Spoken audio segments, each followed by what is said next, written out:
I'm very happy because by the time I hit 35, I don't need to pay much for insurance. My insurance will drop significantly. Supported a lot of those, hey, bro, you want me for coffee? Yeah.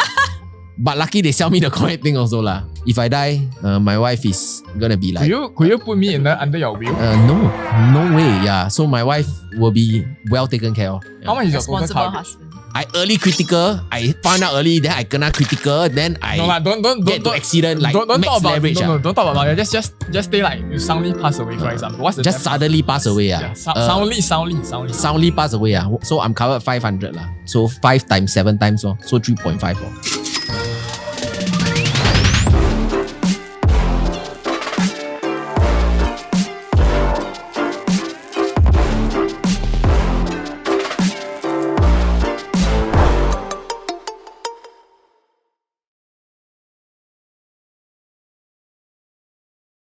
So this is Ryan. But now Ryan, in the past cases, you have watched our past episodes, Ryan was earning $6,000. So he was actually intending to purchase property with his friend. But now Ryan is doing well. At 28 years old, he's earning $12,000. He got a new gig. He got a new gig. He never aged at all. Yeah, he has never aged at all. He got a super high promotion. But I think this persona might speak to a certain demographics of our NOTG audience, those who are younger and successful and drawing a high income. Maybe they are not sure right now what they should do with all this cash and money. So what would you guys suggest? As we all know, at this age, you can't go into the HDB resale market. So not most likely, 100% you do have to go into private property already. But I guess what is the steps that you map out for him or suggest for him? Yeah. Alexa should go first because your color matches the color code. Unfortunately, I'm not Ryan earning 12K, but if let's say I really was, and at this age, and assuming that I do have the CPF and the down payment, then of course I would go into the private property. And I always said, don't know how many times I've mentioned this on the past episode. You regret. Yeah, my regrets, okay? So I do beseech those of you who are in this age group, if you are in this income bracket and you do have savings and CPF sitting around, this might be a good section to just sit up and listen, because I hope you don't end up, like 10 years down the road having the same kind of regrets as me. Yeah. She beseeched. Yeah, I beseeched. Can you have a short recap of your regret since it... Can we not? Okay, short regret. When I was young, I had income, I had CPF, and I had lots of cash lying around, but I didn't really know like how how the financial... And you could afford. Most likely easily. Because last time not so expensive. Last time not so expensive. Yeah, because I think that when I graduated from school, I haven't even started my first job. I had about 80,000 in my savings account, which I think is quite decent for someone who has not worked, right? So haven't worked 8,000. She strike Toto. You got work part time? No, that one I think it's from saving allowance and pocket money. Oh, your pocket money is not bad lah. No, I think it's standard, but I very boring one. I like go school and go home. That means like you don't spend anything. I don't go clubbing. I don't drink. I don't smoke. I don't do anything. 80,000 from saving pocket money. Oh, that's any a lot, investment? Wait, no. Okay, 80,000. Okay, sorry. I correct myself. 80,000 is after my first job. But my first job was very low paying. 2,200. But it's still a lot at 80,000. Yeah, but I really don't spend my money on anything. Let's say you earn 2,200. You work for 1 year, you don't spend a single cent. You only get 24,000. Oh, last time, I got other income source lah. When I do well in my studies, my father give some cash reward lah. But what I'm trying to say is that I did have some like cash saving after like 1 year of working plus all my schooling allowances being So you saved. were at what age? 24, 24, Okay, and what 5? could you have bought? Could you have bought a 3-bedder? That part of time. What year was it? Don't know. Then people deduce her age already. That very tricky.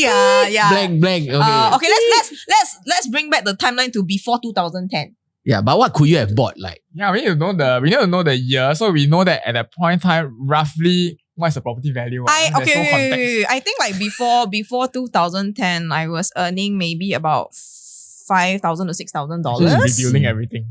Because long time ago, it doesn't matter. And then last time got CPF ma. So I think CPF easily at that point of time, maybe after a few years, 80 to 100K already.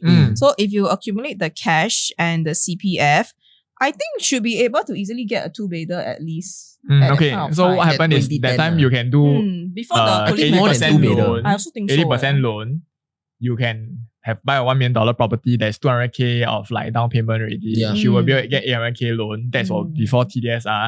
That time $1 million, you can easily get 3 bedder, 4 bedder. Easy. I also think so. Depending on where like, you are Depending buying. on where, yeah. But I think at that point of time, I was quite young. And to me, like when I hear like the figures like $1 million, then in my head, I'm like, So I think 2010, you probably could have gotten a 4-bedder at like Season Park or... Yeah, stop rubbing in my face, guys. I mean, like looking back in hindsight, all these regrets lah. But enough about my regrets. What I'm trying to say is that now, if you're listening to this as a podcast and you are in this category, maybe previously you had no interest in property at all, or no one has ever shared with you, maybe this is a good time for you to just listen, and if you think you have an interest, this might be a good area to good time for you in 2025 to take a first step. Yeah. Nice. So I always say knowledge is power, even though the key thing, right, is that, okay, so I have friends that are also, they just focus on work one. So, and in their life, there was no need for them to even consider exploring property. Because you only explore property and certain milestones when you get a girlfriend, when you're getting married. Correct. Or when you get so pissed with your parents that you say, I want my own space and move out. Speaking of that, when did both of you get your first property? I got Under what circumstances? Was it because of partner? Applied or... Oh, no, mine was because of partner. Partner. You wrong Married lah. Married, yeah, lor. Yeah, so certain milestones. Yeah. So those who like work very hard and all that, like, and then churning a lot of money in your CPF, just go and explore a free one. It's always free to just meet someone and like just hear more about it. Because I'm saying this also because I do have friends around my age and I know that they are doing quite well, but until now they have not even delved into buying a property because they are still staying with their parents and they're very comfortable. And obviously nothing wrong with that. Nothing wrong with that. But I always thought that, if all of us in our early 20s or late 20s, if we had made some move, would our financial and property asset situation be very much different now if we had been equipped with that knowledge, that financial I think now if literacy. you are early 20s, right, and you have made some move, I think early still 20s, quite difficult. Early 20s is Still a bit quite hard. difficult. Yeah. Probably in the later 20s. But if you were in the 2000 eras, 2010s. But I think the other thing is that when I was in my 20s, the pricing of housing was much more affordable. Palatable lah. Yeah, like you said, like with the 5 to 6K income and my savings and the CPF I accumulated, at that point of time, I probably could have gotten a 2, maybe even a 3 Easily bedder. 3 bedder. Correct. Easily So 3 bedder. now I guess with Ryan at 12K, in this current climate where of course our housing prices have increased, what would be your proposal for dear Ryan? Just wondering, could we rub some salt in to see what she could have bought and then how much she would have Okay, I profited? think it depends on like how much CPF and cash Ryan would have. Based on his loan ability, he can loan 1.349 million, which was work out to be 75% of like $1.79 million property. So there's quite a lot of options. So I think the bottleneck is more on the down payment. Correct. So just now you were talking about single and all that, right? We have recently one of the clients that we managed to successfully invest for him. Yep. He worked for 3 years only. I remember he's super young. I think he's 26 years old. 3 years. Income, I think is about 8K range. But what I was surprised when I talked to him is like how much savings he has accumulated. Is he like It's a 300. saver? Wow. 300,000 and all that kind of one. And you were more at me. That's quite amazing. No, then I asked him, hey, Yeah. can you share with me how much? Is he About self-employed or? No, working. And then basically, right, How is that old? 26, very young. You see, 一山还有一山高. There's always. Then I realized, then I asked him higher. how does he save, right? Basically, he only spent 10% of his income. And I said, how do you survive on 10%? I say, Does he give money to his parents? no. So he said like similar thing as you. I come back from work. He don't need to eat out one because he's like all those like big companies, they provide your meals, right? I still had to pay for my own lunch. Okay. I still Eat had to pay breakfast for at my home. lunch. No, also got breakfast also. Then he only come back for dinner. And then dinner he eat with the parents.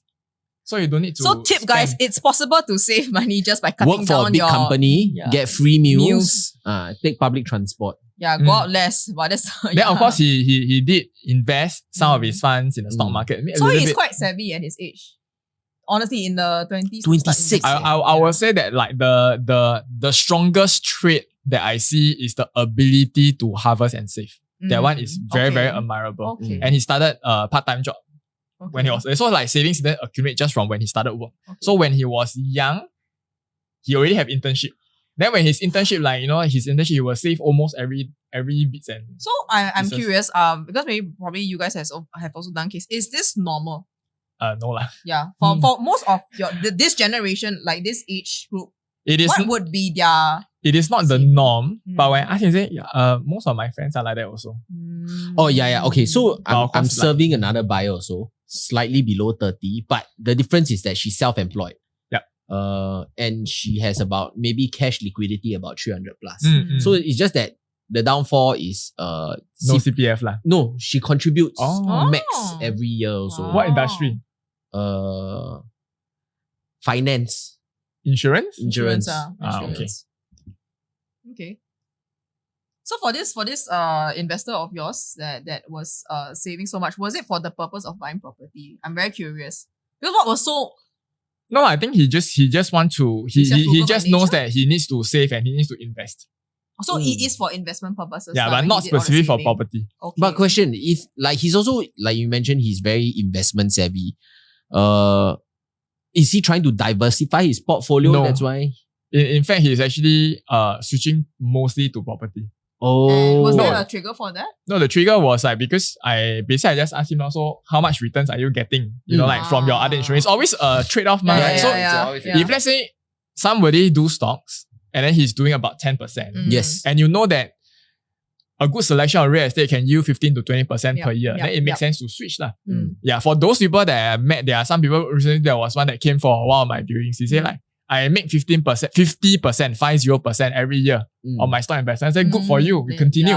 Then you will see property more like a utility, more for long-term wealth preservation. It's not for you to allocate a huge part of your funds to grow. Because you're doing well. Because you have a strategy that works consistently, right? So the allocation percentage will depend on how you are doing. So in the end, what do you guys help him to invest in if it's possible? It's a 3-bedder. It's a 3-bedder. We are waiting for the keys, then we will rent it out. And then after that, he plans to exit after... We are planning in 3 to 4 years now. Okay. We'll see how it What's goes. the rental you like for that then? What's the rental you? About 3.5%. So first step for all our Ryans out there who's earning $12,000, or maybe even before you hit the Ryan age, I would say the biggest advice like we can tell you now is please do save your money, because even though your loan, based on your income, you could have your maximum loan, but you still need to have the savings in cash and CPF to pay the down payment. I would say like if let's say I can go back and redo my life, it will be like save and then I will just put it and invest and dollar cost average into a S&P 500 index fund. So this one will be like something that really don't need a lot of effort. You are not concerned that you will buy something wrong. And while you are doing this 3 to 4 years down the road, when you are ready to redeploy the funds, it will be decently substantial. Disclaimer, these are our own opinions, So the key thing is always don't just be passive, I would say. It's always just go and try. You don't try, you never know. Go and, it's not, with technology now, it's very easy. But sometimes it's not about trying. Like for me, it was just, no milestone. There was no knowledge given to me. I didn't have the curiosity to because at that time, maybe don't have YouTube to watch NOTG.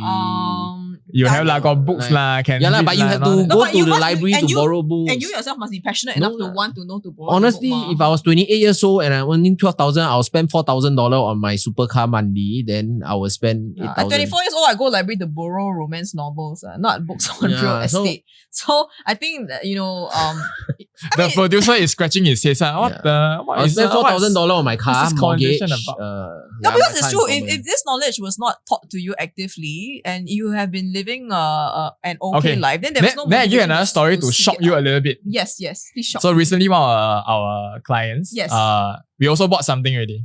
So what happened was that he came to speak with me for the first call. He said like, "Oh, how come you are so financially savvy? Can you create like a kids class?" So he actually recommended us to like go into the kids class so that we can actually teach financial enrichment center. Yeah. So what happened was that her daughter is 9 years old. Wow, very young, very 3 years ago, he asked the daughter, "Okay, what do you want for a birthday present?" Guess what the daughter said? A title deed. Huh? A title deed. I want to open my own poems account. Okay. No, the daughter said, "I want 1 Bitcoin." And so the father bought 1 Bitcoin. And that time, 3 years ago, Bitcoin, I think when he bought in, right, that was at $10,000. Today, right now, when I'm speaking, is 106K. 108 I am USD. like looking at this person behind the camera. We always talk about Bitcoin all the time. Yeah. So he just imagine, you just say, I want a Bitcoin. 10x really. 11x now 109. Okay, nice. Okay. So happy. Yeah, I feel that it's just with the whole easily available information now. It will be your fault not to explore what to do. Yeah, but I think going back to, Very harsh. going back to exploring, but I also think that for the first step, I think like he said, right, the bottleneck normally lies in the cash and CPF. So I hope that if you're of the younger age group listening to this podcast, maybe the first step you need to do is actually to start saving. Yeah, so Because without the savings, No lah, co-invest lah with people that you... that was another episode that we did do lah, the co-invest co-investing lah. thing. So let's say I go to my parents and the parents, let's say they have like 50K, 100K, But they're not lying everyone- around at fixed deposit. No, but you see, this is a very optimistic view where you Yes, think that yes, most of the understand. parents have that kind of cash yeah, of to course. divest. But we do have people on the ground where, you know, you're really dependent on yourself. There's no father, mother, like funds coming in. It's but really on realistically, yourself. okay, so if we run the numbers here, let's say Ryan has been working for, say, 6 years. Okay? You do NS. Probably he started out at 6K. Likely in 5,000 the lah, 5,000 maybe or lah. tech industry. So he's contributing every time to his OA at 1260. Okay? Transfer over from his PSEA accounts and all that kind of thing. He already had maybe 40K inside. So 1260. Yeah, okay. In short, let's say start with 5,000, assuming no pay increase. Yeah. We let it run for about 6 1260 years. lah. You will have about 90K. Really Yeah, at so least. 90K. Then plus maybe he was very well in school, scholarships and all that kind of thing. Okay, you add another 40K inside. Where That did the would 40K be... come from? No Just lah, assume from he got 100K PSEA. CPF lah. Okay, so because I got one also similar age, right now my client has 120 plus K inside. Okay. Yeah. Then ask him to transfer to you. No, so about 120 plus K. If he was earning average, he can save maybe staying with parents, probably save about 50%. Or is that too high? 50% actually, by right, the minimum that you should be saving is 50%. Okay, yeah, because no lah, you can, if you are earning $3,000, you cannot save 50% lah. So I think at this quantum- you're supposed to. Because you see, imagine right, today I start work. Yes. By right, the problem is that my lifestyle changed dramatically because, okay, let's say I'm a student. Last time I only got like $300 per month or allowance. Now I want to spend like I have $3,000. That's the problem. You 10x your lifestyle creep. But by right, is that if let's say at the starting, when I have no commitments, I don't have to take care of a key, I have no mortgage, I have no car, and I cannot save 50%, this is going to be a damn big problem down the road. Oh, I have to. I cannot Okay, agree. I cannot agree. I guys, cannot agree. I'm going to lean back in my chair to let these two fight it out. Okay, so if at $3,000, right, the first thing, number one, I need to set aside maybe about $300 to give to parents. When I start working. Nice. Probably I will spend about, because I will have to eat outside, and outside food is more expensive. I'm no more eating in What do you schools and all that mean kind of by thing. you have to eat outside as Like in your... let's say lunch lah. Okay, Because he never I'm worked not in the gonna- companies I'm not going to that tap out. can My give you lifestyle lunch. still remains the same. Okay. When I was studying in school, Okay. I will still eat outside. Okay, so you're not talking about excessive dining, Yeah, right? it's Just not the normal excessive. meals. No, Understand. like I'm going to like 1-2 Michelin stars kind of thing. Okay. So Just probably for- I'll spend about $400. Okay, that sounds reasonable. $400, right? So How many meals are you eating? Just curious. very rude at this guy. Are you maybe- accounting maybe, for one lunch or just lunch and dinner? Lunch and dinner lah. Dinner. Go out and eat with my colleagues. I need to I socialize. mean, that's normal. That's normal. That's a very that's very normal, normal, right? lifestyle. Yeah. So $3,000 take home minus 20%. We are looking at 2,004. Okay. So how much? $300 to my Minus parents. $2,001. $400, $700. Then maybe I spend another $200 on public transport. That is go day Okay, to day. left 1,500. Left 1,005. Then probably Chase girlfriend, go on entertainment lah. How much? Maybe Entertainment. per month, about like if I go out with my girlfriend or whatsoever, once in a while go shopping, spend another $500. Oh, that's Okay. quite a lot for entertainment. Man. No lah, like Okay. So any else? Any then else you after need that I spend have on? to pay for insurance. Okay, so insurance probably is another maybe monthly if I'm very focused and like I buy proper insurance. Probably I'll be paying about $400. Then your one is not proper already lah. Okay, generally like I think $400 for insurance is not say a lot or okay, so. $400, what kind of insurance are you buying? I'm buying like maybe a limited pay. I have critical illness. I have early critical illness. How much is the pay coverage? my own hospitalization.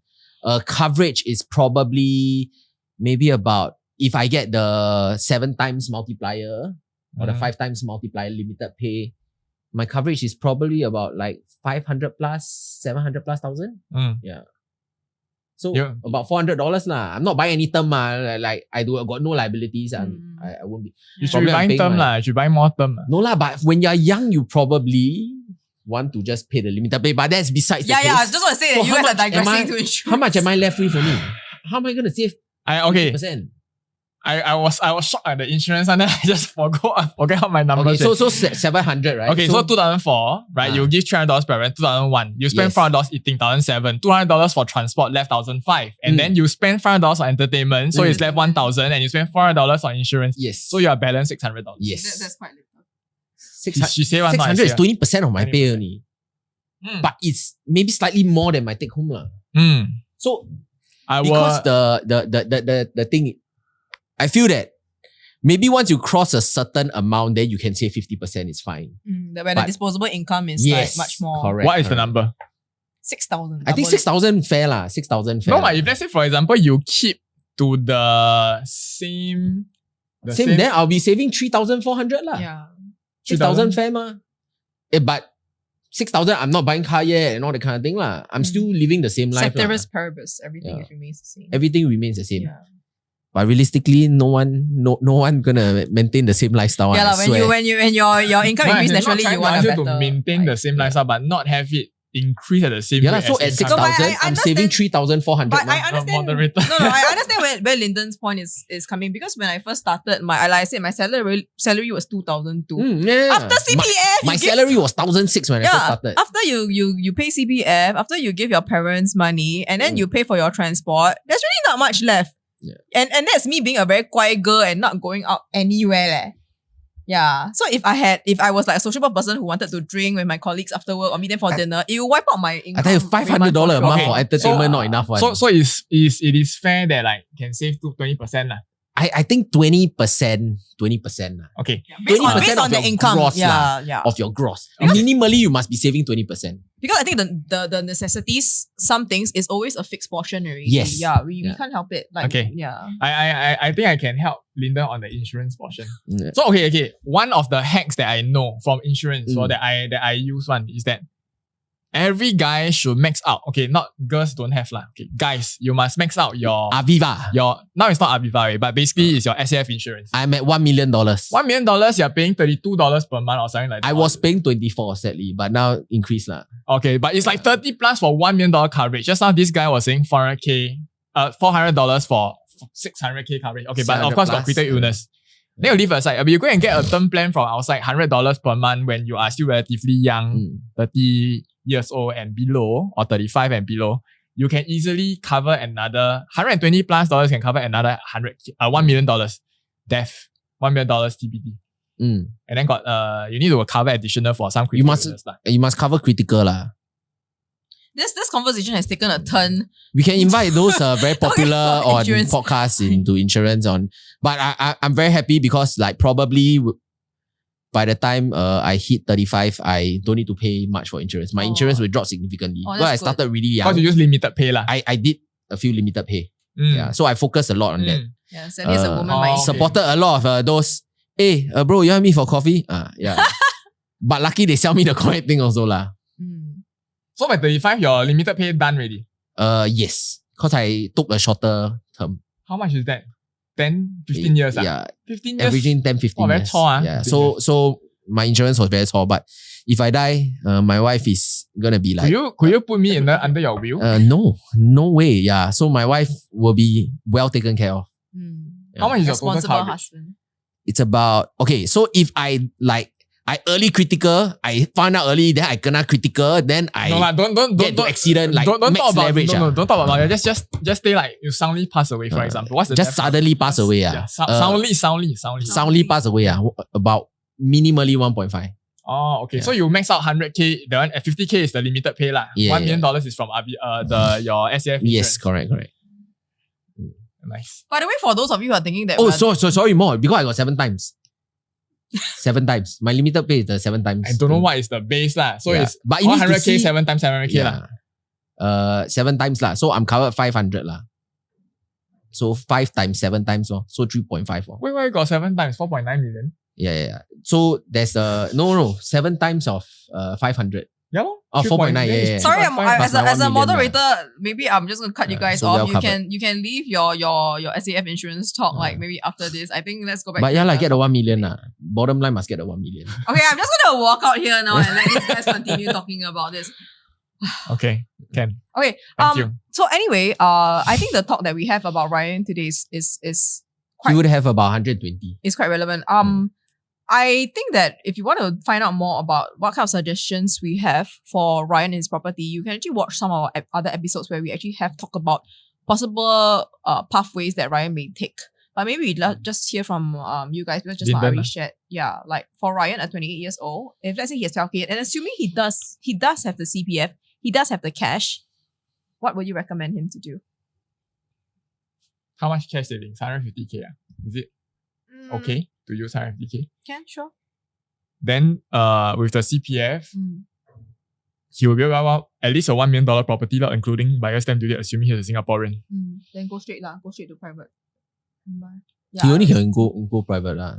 But because I'm looking at the objective is personal space and future investment, sometimes I feel that because be it a 2-bedder or 3-bedder, your common area still generally stays the same.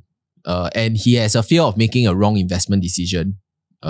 So even though if let's say he can afford a 3-bedder, maybe he can start out with a 2-bedder, get a sense of a space, and then whether does he need more rooms or whatsoever. Then after 3 years, he can see what's his next move also. If he can afford a 3-bedder, he should buy a 3-bedder. Yeah, because I'm scared that he'll get priced out. So most of the time is that a lot of clients will be thinking the same bandwidth. I say, if I don't need a 3-bedder, why do I want to pay for a 3-bedder? The trick is to invest a 3-bedder first.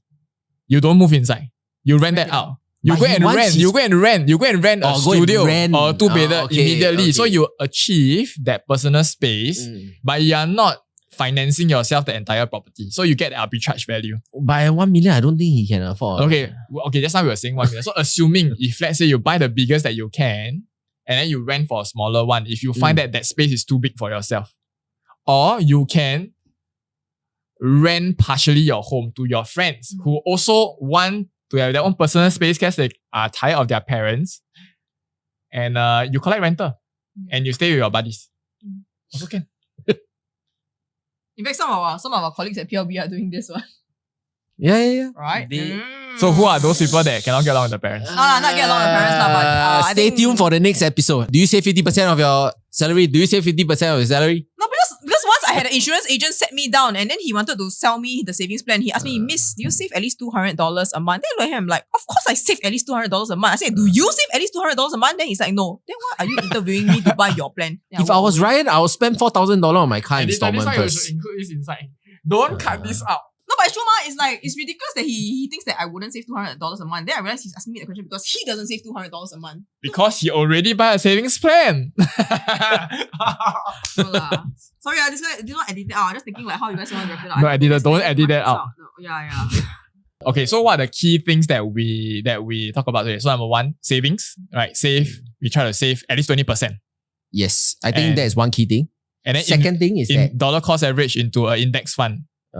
Yes. Second thing is that we also, a bit of a personal advice, even though you can afford up to a certain amount, sometimes when you split your property portfolio, you are able to lower your mortgage percentage. So when you split into 2 properties, you can be more aggressive, and then eventually your net outflow after accounting for the rental is actually lower. But if let's say you're only buying 1 property, then it's good to be a bit more prudent to make sure that you account for other expenses.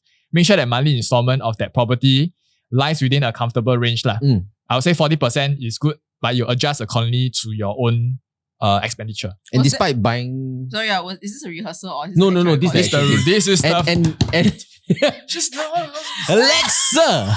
Sorry, can you do that? Okay. No, there's no redo. No, because Just cut. it wasn't a proper intro. No. Correct. It's a discussion, right? Yeah. Dan knew it was the real one, right? No. When we are shooting, where got discussion? Yeah, Whatever we are it was- shooting. Okay, let's continue. Let's No, continue. let's do that again. Okay, and with that, This it's is time. ridiculous. Shooting home tour. Restart, bro. Restart.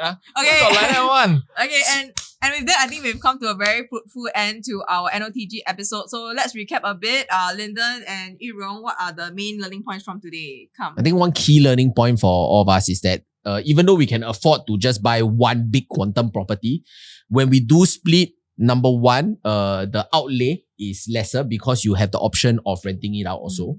The next key thing is also at the same time, let's say it's a worst case scenario, right? You can still rent out both. So you're minimizing your risk also. Then you take the balance or whatever surplus, go and rent a HDB or even move in with your parents.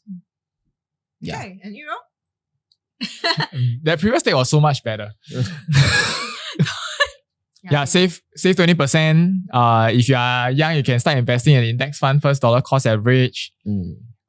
Insurance, can consider SAF insurance. Must consider, not can, must. Yeah. If you are buying only one property for own use, then because you are coming up fully from your own pocket, right? So make sure that the percentage according to your combined income is like a good percentage. So 40% is that plus minus, you adjust accordingly depending on what kind of like expenditure and commitments you have. If you are buying two, then you can be very, very aggressive because now you have a third income to normalize and actually reduce that overall. Using that case study, we can actually reduce to about 30%. Alexa? For me, I think my focus today is actually more for the singles because that's actually my just buy when you can current buy goal. Just buy when you can do so. Just buy when you can buy. But I think before that, like he said, if you can save, please save. Because just because you got an income and you can leverage on a loan, but if you haven't had the savings to save up your cash savings and the CPF to build up the down payment, then even you being eligible for a loan, it doesn't help. Yeah. Find friends like Alexa that have savings and then they don't want to invest. You work out arrangement with them. Pay her like 4% per year. Sorry, this one disclaimer. This one is his own opinion. I would say that, in our previous episodes, we talked about buying with a friend. There's a lot of legal obligations to consider. So that one, just be careful as well. I'm going to make that very, very clear. Okay. All right. And with that, let's end this episode of NOTG. Thank you. I'm Alexa. You're wrong. Bye-bye. I'm Lyndon. And we'll see you on the next episode. Bye-bye. We actually don't need to introduce ourselves. It's okay. I just do that for all the things. It's fine.